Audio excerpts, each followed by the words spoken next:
inflation. And when most people talk about inflation, they're talking about price inflation. And that's just the general increase in the level of prices for goods and services. And you probably have a sense of that every year in kind of a normal economy, things seem to get a little bit more expensive, although not everything does. But especially if you look at something like healthcare or the cost of education, you definitely see things getting more expensive every year.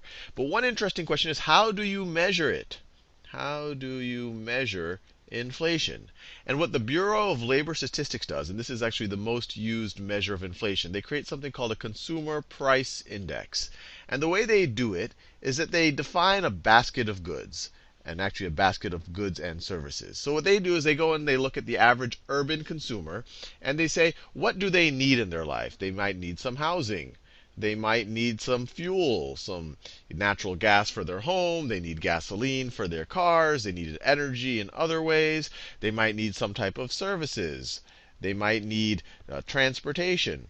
And they try to come up with a basket of all of the things that the average consumer in an urban environment might need, and they figure out how much that would cost them in year one.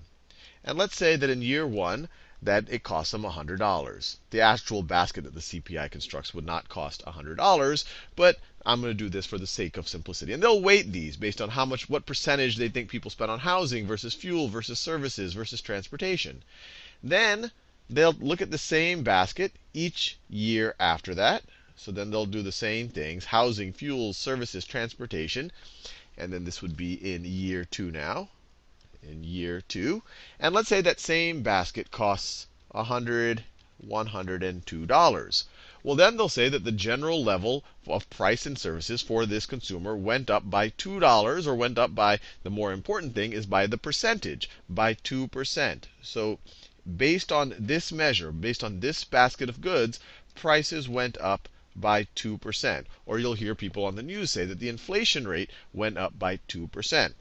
Now, I want to clarify, when inflation sometimes talks to inflation in the money supply. So people talk about there's just more money being printed.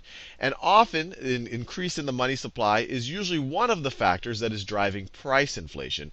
But when most people talk about inflation today, they're talking about price inflation. They're talking about the increase in prices. They're not directly talking about the increase in the money supply. Now, this seems like a pretty simple thing to do, but it's not as simple as you might first think. Because think about something like TV sets, or especially anything that's technological. Do you look at the same TV set that's getting probably cheaper every year, or do you look at the average TV set that the American household is having? Do you look at the same computer that's getting significantly cheaper every year, or do you look at the average computer every year? Because then you'd actually be looking at a different product. So there's actually a lot of things to think about, a lot of things how you could weight this, and there's been a lot of controversy and when the weightings change in different periods of time. But this is the general idea, and it's really just the best attempt to figure out, on average, how much more expensive or how much purchasing power are we losing from one year to the next.